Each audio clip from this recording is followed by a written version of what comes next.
Hi, Goddess of Love here again. Another reading na naman po tayo mga goddess ko. So, let's see kaninong energy ang masasagap natin today. This is a general reading. No zodiac sign po tayo dito. Tignan natin kung kaninong sitwasyon, kung kaninong kwento ba ito, kung kaninong energy ba ito masasagap natin today with the help of our universe, di ba? So, let's see. Na-shuffle ko na din to kanina. So, ito. Energy. Lumabas agad. So, we have the Knight of Pentacles in reverse. Ito yung nasasagap nating energy sa kanya ngayon. Sino man ito? Knight of Pentacles. So, parang meron kang pinag-iisipan dito. Kung sino man ikaw. Sino man ito, pwedeng vice versa, pwedeng person mo to, kung saan ka mas makaka-resonate, di ba? No zodiac sign tayo. No zodiac signs tayo dito ngayon, goddess, ha? So, Knight of Pentacles in reverse. So, I think ang ini-embody mong energy is parang feeling mo is parang siguro medyo nag-struggle ka ngayon sa iyong financial. Parang walang progress, 'di ba? Hindi, or pwede rin kasi with naka-reverse ito, pwedeng meron ng pag-usad sa iyong finances. Meron ng pag-usad na nangyayari. Mabagal man pero nararamdaman mo may pagbabago nang nangyayari sa iyong finances. So ayun yung mas klaro na nakikita ko dito. So what more about this, please? More info about you, collective. Kung sino man ikaw. More info about yourself. Kung sino ikaw. Universe, please. More info kay collective natin today.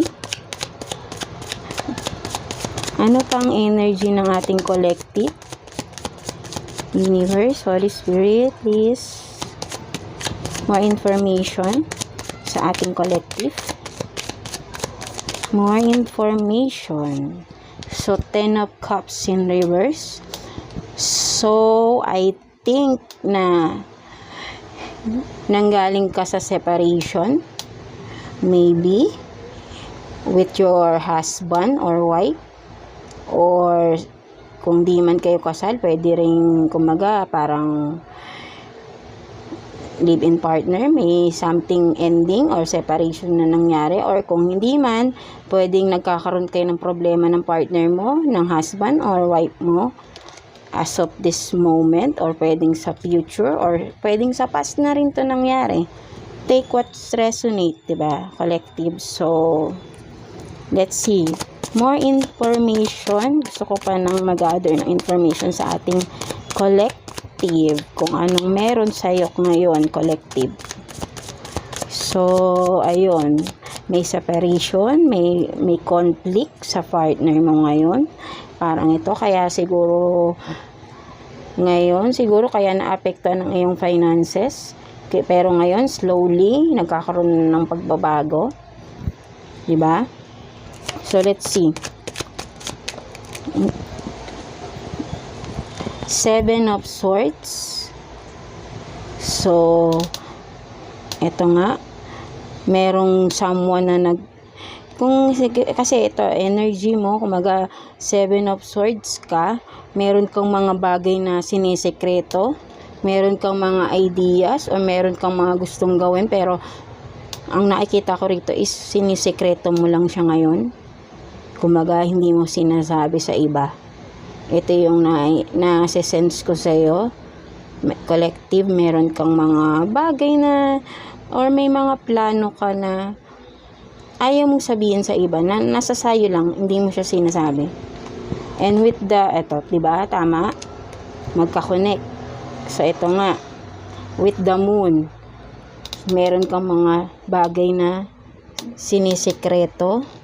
Meron kang mga bagay na tinatago, hindi mo sinasabi, or may mga plans ka na nasa sayo lang na hindi mo pa sinasabi, or kung hindi man is parang hindi mo pa siya nagagawa. Pero ang mas nasisense ko dito is parang tahimik ka lang. Sa ngayon, parang naging tahimik ka lang kung ano yung mga next moves mo. Ganun yung nakikita ko sa'yo. Nagiging secretive ka. Ganun siguro dahil sa mga nangyari sa'yo. Parang mas pinipili mo na mag-isa at parang mas pinipili mo na solohin mo lang kung ano yung meron ka. Kung ano yung mga plans mo. Sorry. Yan. May mga plano ka. Parang feeling ko naman is parang na-overcome mo na itong ending na nangyari sa'yo ng person mo eh. Kaya nga parang ito na, slowly, nagkakaroon na ng progress. Kung in the past, na down ka, yan, natuto ka na eh. So parang dito, natuto ka na, siguro, before, masyado kang open, kaya maraming may mga, kumbaga, baka may mga nang backstab sa'yo. So that's why naging more ka na, curious ka na sa mga nangyayari. So ngayon, hindi ka na masyadong open, nagkakaroon ka na ng boundaries, 'di ba? Something like that. So mas naging more on ka na, yun nga, hindi ka na talaga nagtitiwala. Ito yung nakikita ko, kaya parang lahat, kumbaga, masyado ka ng ayaw mo nang masyadong inaano yung sarili mo, kung ano yung buhay mo, parang gano'n, parang mas pinipili mo na lang na sarilinin mo lang, 'di ba? Yung mga ganyan. Or pwede rin kung nagkakaroon kayo ng problem right now ng iyong person, pwedeng sinisikreto mo lang, hindi mo pinagsasabi kung ano man yung nangyayari sa inyo ng person mo, 'di ba? Pwedeng gano'n. 'Di ba? Collective. So, yun nga. Parang pwedeng gano'n na sinisikreto mo kung ano yung nangyayari sa inyo, hindi mo. Parang sinasarili mo lang kung ano man yung problema mo. Pwedeng gano'n, 'di ba? Take what's resonate. So, let's see ano pang meron.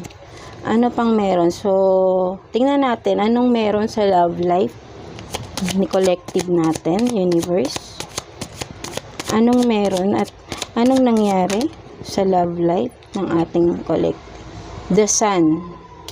So, I think, dahil sa nangyaring ending or eto, parang sa tingin ko naman, parang ang saya, masaya ka. Hindi ka naman, parang na-overcome mo na nga siya eh. Kumbaga, parang ito na, parang feeling ko is nakahinga ka na ng maluwag eh. Nawala na yung burden sa'yo. Ngayon, with the Sun, makikita mo ang saya-saya mo na. Parang, ang liwaliwanag na ng mo, may peace of mind ka na, 'di ba? Focus ka na lang kung ano yung gusto mo para sa sarili mo, 'di ba? Or with the Sun, mas parang with the ending na nangyari, mas nag-glow up ka with the Sun, 'di ba? Mas gumanda ka, mas naging attractive ka with the Sun, 'di ba? So, more let's see, ano pang meron sa ating collective today? Ano pang meron? Alam mo yun, halos lahat ang nababasa ko is parang napapansin ko sa mga nababasahin na sa itong mga recent readings ko is yun nga, parang sa ngayon nakikita ko parang ang mga, kung may mga partners na naghihiwalay, mas nagiging successful sila sa career nila nang wala silang partner. Parang siguro, kasi alam nyo, kasi this year is, I don't know kung may nakakaalam sa inyo, kasi ang year to date, this year is year of karma. So yun nga, alam nyo, kaya for me, naniniwala ako, kung kayo maniniwala kayo, nasa sa inyo yun. For me kasi naniniwala ako na this year is year of karma, kasi 2024. So kung mapapansin nyo is marami talagang naghihiwalay because something revealed, 'di ba? Sa pagkatao ng ating person, 'di ba, na partner, nakasama nila from for so many years, nakasama nila, pala may tinatago, something like that, 'di ba? Kaya nagkaroon ng mga separation, 'di ba? Kung mapapansin niyo, maraming nare-reveal ngayon, even sa show business, something like that, 'di ba? Kasi This year is year of karma. Kung ano yung mga ginawa natin sa past, lahat yan, kumaga, ngayon yun, kumaga, ito yung year na sisingilin tayo. Even na maliit lang yan, ganyan. Or hindi man sisingilin, yung singil na the way na marireveal kung sino ka talaga. Kung ano yung mask, yung what's the behind that mask na tinatago ng isang person, right? So that's the year of karma na para for me, yun, i-reveal niya kung sino yung mga fake, kung sino yung mga may hidden agenda sa person nila or someone na, 'di ba? Pinagkakatiwalaan natin yung pala may hidden agenda, may tinatago behind that mask. Hindi pala sila totoo sa atin, 'di ba? Yun eh. Kumaga eto yung nasasagap natin na energy is parang ganun din yung nangyari. Nagkaroon ng separation siguro dahil pwedeng itong nangyari na separation sa iyo collective sa yung person, dahil pwedeng yung person mo din to naging sneaky siya. Marami siyang mga tinago sa iyo with the moon. 'Di ba? Marami siyang secrets na nalaman mo, na na-reveal sa iyo. Nung na-reveal sa iyo, nagkaroon ka na ng peace of mind.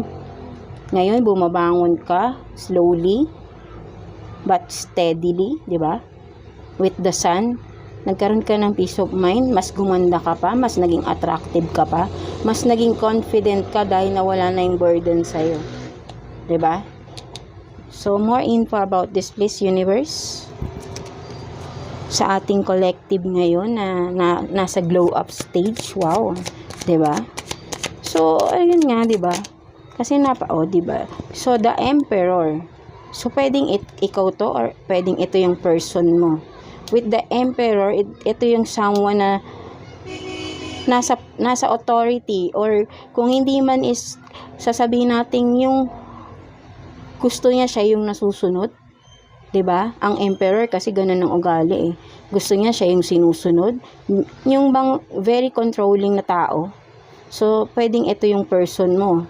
Napaka kumaga nasasakal ka. Nasasakal ka sa relasyon niyo, 'di ba? Ganyan siya. Niya, parang bossy masyado siya, na gusto niya kumaga ito isa pa yung parang siya lang lagi yung tama, 'di ba?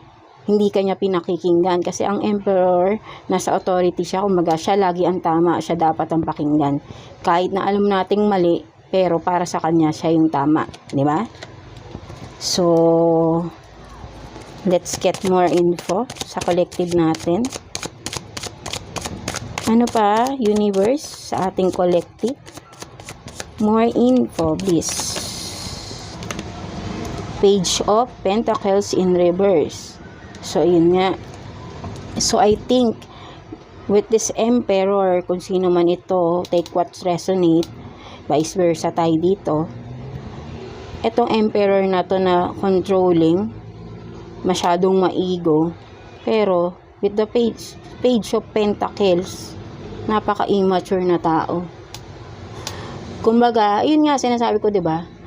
Behind that mask na parang nagpapaka-authority siya, na parang feeling niya ang taas-taas niya, but behind that mask na parang feeling mo ay napaka-taas niya. Tingin niya sa sarili niya eh. Pero behind that, ito talaga siya, immature na tao. With the page of Pentacles in reverse. 'Di ba? Unstable na tao siya. With the finances din, sa kanyang financial, unstable din. 'Di ba? Kumbaga, nagmamarunong. Yun yung nasa-sense ko, nagmamarunong siya, pero wala naman talaga siyang alam. Kumbaga, feeling niya dapat siya, pero kumbaga yun nga eh. Yung gusto niya, siya yung nasusunod, pero mali.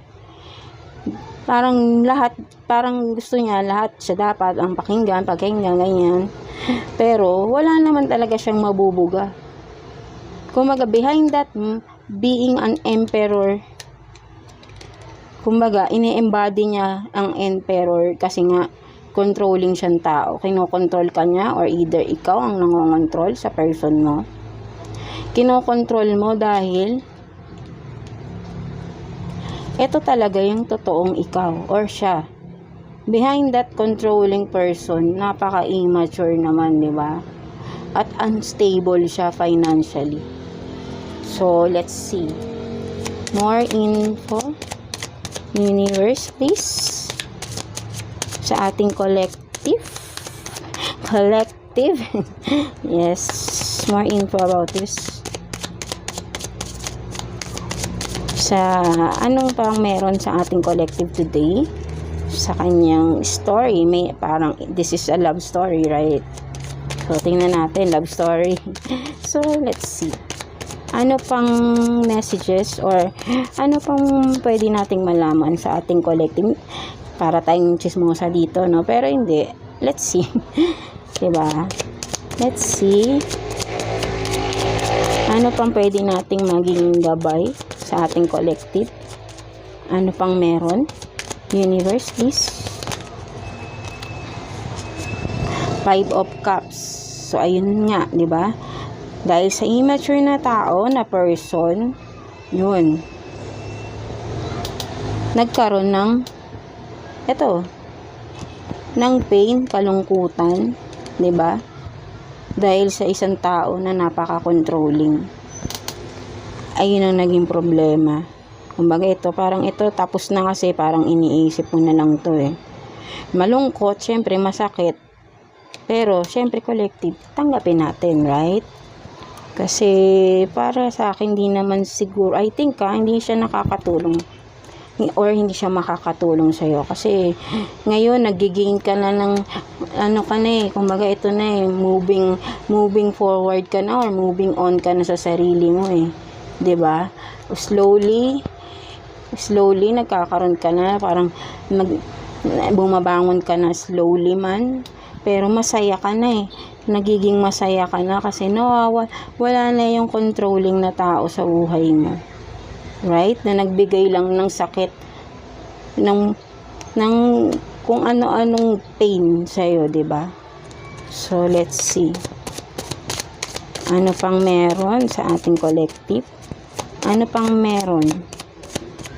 Ano pang pwedeng maganap sa ating collective universe?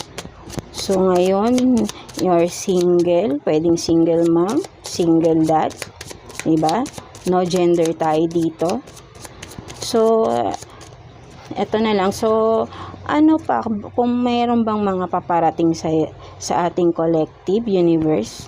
Anong mga paparating sa atin? Hindi ko po ito take. So, isa-shuffle ko lang siya para mas maganda. Shuffle lang natin. So, ano kayang paparating pa sa ating collective since na ito na nag-start ka na for yourself? Na nagiging masaya ka na? Diba? So, anong mga paparating sa ating collective universe? Mga paparating sa ating collective. Anong paparating sa ating collective universe, please? Paparating sa ating collective. Meron bang paparating? So, sige, take natin to. 7 of masyado mausok. 7 of Wands. So, ngayon, mas nagiging ka na, diba? Kumbaga, hindi ka na yung katulad dati na siguro, madali ka rin, kumbaga, may takot ka. Kumbaga, ngayon, parang hindi ka, parang wala kang boses. Parang yun yung nasisense ko. So, ngayon, nagiging matapang ka na, mas matapang ka na para sa sarili mo. Mas alam mo nang depensahan yung sarili mo ngayon, di ba? And with the Judgment in reverse, siguro parang meron ka pa ring takot. With the Judgment in reverse, ito yung parang kahit nasabihin nating yes, kasi nga nagiging matapang ka, at the same time, parang may takot kang harapin pa din kung ano yung naghihintay sa'yo sa future. Parang ganun, parang natatakot kang natatakot ka sa parang to step forward kasi parang siguro hindi mo pa alam ano bang meron. Ko ba, parang eto natapos na, kakatapos ko lang sa ganito. Parang hindi mo, siguro, I think wala ka pang alam, parang hindi mo alam anong step to make, di ba? Parang ganun, parang or natatakot ka pa, or parang meron kang pangamba pa. Pero, yun nga, tinatapangan mo na lang din yung sarili mo. Parang, this is it, parang ganun ka. So, let's see. Ano pang meron? Ano pang meron sa future? Near future ng ating collective. What's more? Coming this, sa near future ni collective natin. Ano pang meron? Universe, please. Ano pang meron? Yun, the devil. So, ito nga, di ba? Yun, siguro, kaya kami takot, parang meron kang dahil, ito yung pinanggalingan mo, may trauma ka pa, sa toxic relationship na pinanggalingan mo. That's why. Di ba? Kasi with the devil, pwedeng ito yung person mo, pwedeng ikaw. May mga addictions, merong, yun nga, mga madidilim na pinagdaanan. 'Di ba? Kaya parang hindi ka sanay, parang natatakot ka na kumawala, or pwedeng sabihin natin na may takot kang mag-change, magsimula ng panibagong buhay dahil nai-trauma ka pa sa ngayon. Parang ayun yung nasisense ko dito. Parang may trauma ka pa. Alisin lang natin tong ating cleansing, masyadong mausok.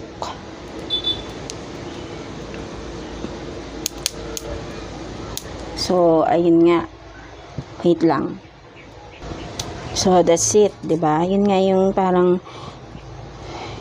parang medyo may fear ka na to move forward, or kasi may trauma ka pa, parang ganyan, parang siguro natatakot ka pa, parang ganun. So, let's see. More info, please, sa ating collective. More info sa ating collective. Two of Pentacles. So, ito nga, siguro ito yung person mo na with the devil, na nag-juggle, na siguro naapektuhan din financially nyo, yung inyong financial, yung inyong kaberahan, right? 'Di ba? Dahil sa mga addictions niya, sa mga pinagagawa niya. Kaya naapektuhan yung inyong pagsasama, naghiwalay kayo. 'Di ba? Dahil sa mga pinagagawa niya na na-discover mo, sa mga sikreto niya. 'Di ba? So, ano pang meron? Universe, please. Ano pang meron sa ating collective? Ano pang meron sa ating collective?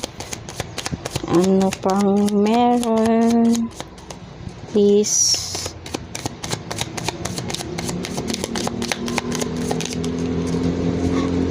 The Lovers. For me, I think collective, may someone na paparating para sa iyo. Ito yung nasa-sense ko dito na true love.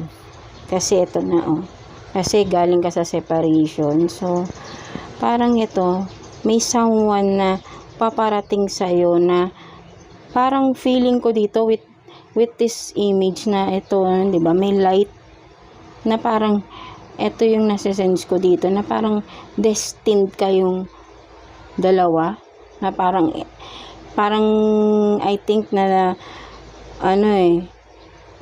ito yung ipagtatagpo kayong dalawa. Ito, may someone na paparating. Ito yung nasa-sense ko sa'yo. So, tignan natin. Who is this, please? Or what's with this, the lovers universe, please? Or our collective? What's with this, the lovers, para sa ating collective? Diba? So, may masaya pa rin mangyayari. Habang nagpo-focus ka sa sarili mo ngayon, nagiging mas maganda ka, diba? Nakaka-attract ka ng mga positive. So, yun nga, always, kumbaga, lang, maging masaya lang, ganyan. Iwanan na kung ano man yung mga nangyaring di maganda sa past, kalimutan na natin, isurrender na natin kay God, at si God na yung bahala doon. Diba? May mga reason bakit nawawala yung mga tao na kahit na matagal na natin silang nakasama. Pero ngayon nga, 'di ba? Nakikita natin kung ano yung totoong ugali nila. So tinatanggal 'yan sa atin para dumating yung tamang tao para sa atin, right? So I think mayroong tamang tao para sa iyo, collective. So let's see. What's with this, the lovers? Universe, please. Ano po itong the lovers for our collective today? Two of Swords in reverse. So, I think, once na dumating tong tao na to, itong dadating sa yung tao, once na dumating siya, siguro, hindi ka pa ready, I think. Parang hindi mo muna to iniisip. But, tingnan natin. Kasi siguro, may takot ka pa. 'Di ba? From the past. Let's see. Ano pang meron? Ano po ito, universe, please? More info about this. Clarification for this. Please. Universe, please.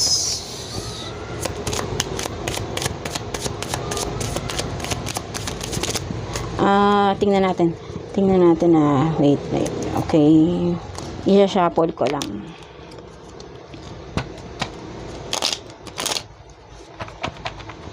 Tama rin naman yun kasi syempre kung kailangan, kung may darating man tao na new person, diba?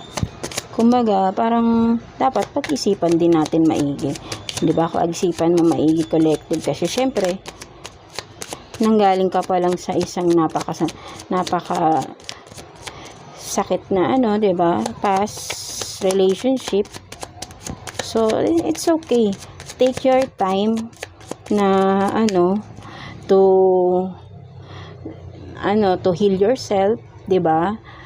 Palakas ka, mag-focus ka sa sarili mo, sa mga bagay na magpapasaya sa'yo, na tapos when the right time comes na ready ka na, darating tong tao na to, itong para sa'yo, diba? Parang siguro pag dumating to sa tamang panahon, tong tao na to, itong Two of Swords in reverse, feeling ko kahit na parang hindi ka pa makapag-decide, feeling ko dahil itong tao na to ay naka-destined sa'yo, parang tatanggapin mo to dahil meron something kang mapifeel. Hindi mo na kailangang mag-decide, parang agad-agad, parang may mapifeel ka na connection with this person. That's what I sense. So, let's see more info about this collective, I mean universe. This para sa ating collective na napakaganda ngayon, nag-blow up ang ating collective. Ayun talaga yun diba? Kapag ka nahihiwalay tayo sa isang tao is mas gumaganda tayo dahil nawawala na yung stress natin diba? So, you have the Three of Swords in reverse. So, ayun nga. Kapag dumating to, sabi ko sa'yo, diba? Ito yung tamang tao sa'yo. Hindi, parang pag dumating to, ito na yun eh. May mafe-feel ka na connection na parang hindi ka na makakapag-decide. Hindi ka mag-worry, nothing to worry dahil hindi ka na masasaktan. This one is the right for you. Na parang ito na yung destined for you na tao. So, yun. So, anong advice sa'yo ni Universe? Once dumating itong tao na to, anong advice ni Universe sa'yo, collective? Advice ni Universe sa'yo, collective. Diba? Right? The Empress and Ace of Pentacles. Magiging, kinikilabutan ako, tumataas yung balahibo ko. Magiging masaya ka. Naku, ang saya. Tumataas yung balahibo ko. So, eto nga, once na dumating na yung right person for you, collective, eto nga na, magiging masayang-masaya ka with this, the Empress and Ace of Pentacles. Magtutulungan na, nasa sense ko dito, dahil tong person na to na totoo to sa'yo, magiging totoo siya sa'yo, hindi ka niya sasaktan. Magiging masayang-masaya ka rito kapag dumating na tong tamang tao na to para sa'yo. 'Di ba? At with the Ace of Pentacles, magiging more stable yung pamumuhay niyo ng person mo. 'Di ba?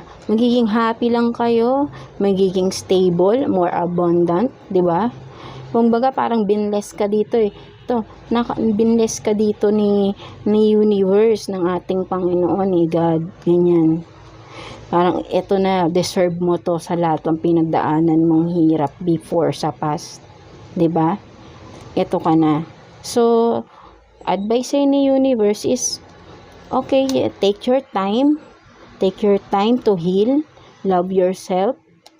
And when the right time comes, kapag totally healed ka na, at totally surrendered mo na, nakalimutan mo na lahat ng nasa past na masasamang nangyari patawarin mo na rin kung sino man yung mga nakagawa sa'yo ng kasalanan. 'Di ba? Kumbaga, new beginning ka na, new cycle, new life. 'Di ba? You're entering a new cycle of your life. And when that time comes na, and when you reach that time na super, healed ka na, parang ready ka na to a new beginning, and then that's the time this person will come to you, the one that is destined for you, collective. 'Di ba? At magiging masaya ka, magiging masayang-masaya kayo ng person mo. So, yun, napakaganda ng reading mo, collective. So, claim it. Napakaganda ng message sa'yo ni Universe, so ni God. So, ayun lang, wag lang tayo mawawalan lagi ng pag-asa. Sabi ko nga, in every storm, there's a sunshine, di ba? Di ba? Galing ka sa madilim. Ano ba, paggabi, may liwanag, di ba? Kinabukasan. So, hindi tayo laging nasa madilim, right? Basta maniwala lang tayo kay God. Lagi lang tayong magdadasal. Alam mo, napaka-powerful ng prayers natin. And even though na, hindi na natin kailangan ng kung ano-anong spell, something like, no, prayers lang tayo. Matutupad. Hindi man agad-agad. Syempre, alam mo, kung ano man yung hinihiling natin sa sarili natin, for our family, basta meron tayong paniniwala sa sarili natin, meron tayong, kumbaga, yung, di ba, meron tayong mga wishes, meron tayong gustong mangyari sa buhay natin, na wini-wish natin, tapos dinadasal natin kay God, di ba? Matutupad at matutupad yan, basta maniniwala lang tayo, may faith tayo kay God. Hindi mawawala yung faith natin kay God. Slowly but surely, it will happen. But, of course, kailangan nating patunayan na worth it ibigay sa atin kung ano yung hinihiling natin. Wala namang instant, right? 'Di ba? Kailangan pagtrabahuhin din natin yun. Kailangan ipakita natin na deserve natin yung hinihiling natin. Wala namang hindi pwede namang, yes, si God, nothing is impossible. Yes, that's true. Naniniwala ako dyan. Super. nothing is impossible kasi ako kung tatanungin niyo ako, marami ng mga magagandang bagay na biniless sa'kin ni God. So, kaya alam ko na napapatunayan ko sa sarili ko 'yun. So, gano'n din kung sa inyo, kung halimbawa nawawalan kayo ng pag-asa, no, 'wag. Kasi mag-pray lang tayo lagi kay God na alam mo, si God hindi yan kumbaga tayo natutulog pa tayo, si God hindi. Kahit tulog tayo, alam mo, binibisita niya tayo, and I truly believe na kung ano man yung mga napapagdaanan natin na paghihirap sa past, kung wala naman tayong taong natatapakan, wala tayong ginagawang masama, 'di ba? Lahat kumbaga ibe-bless tayo ni God kasi alam ni God na napaka-pure ng puso mo, wala kang tinatapakang tao. You will be happy. Kaya ngayon, kumbaga kung kung napagdaanan mo yung isang madilim na past, well, ito na yung magiging blessing mo. Ito yung hinihiling mo, 'di ba? Ito yun. Maging masaya, maging kontento sa taong minamahal ka, sa taong mamahalin mo ng totoo. And that's the gift of God sa'yo dahil dumaan ka sa pagsubok. Pagsubok, hindi ka nawalan ng pag-asa, 'di ba? I know lagi ka nagpe-pray ka kay God, sana magbago na yung takbo ng buhay ko. Mabagal man, pero mangyayari yan, collective. Mangyayari yan. Have faith lang, 'di ba? Yun ang importante. So, that's it, collective. So, I'm happy for you. Kaya wag mawala ng pag-asa, ha? So, merong right one for you. The right person will come in the near future. Basta, steady ka lang. So, continue healing yourself, 'di ba? Mahalin mo yung sarili mo. Malalagpasan mo rin lahat yan. And wag mawawalan ng faith kay God, 'di ba? So, that's it. So, thank you sa panonood ninyo, aking mga goddess. So, until the next reading tayo. So, again, happy ako sa iyo, collective. Kung sino man itong energy na nasa agap natin, claim it. And the right person is waiting for you in the near future. So, I'm happy. And as well as si universe, masaya para sa iyo. So, good luck and God blesses you always, collective, sa inyong lahat. And until the next reading, and please like and subscribe sa ating channel. So, thank you and see you again.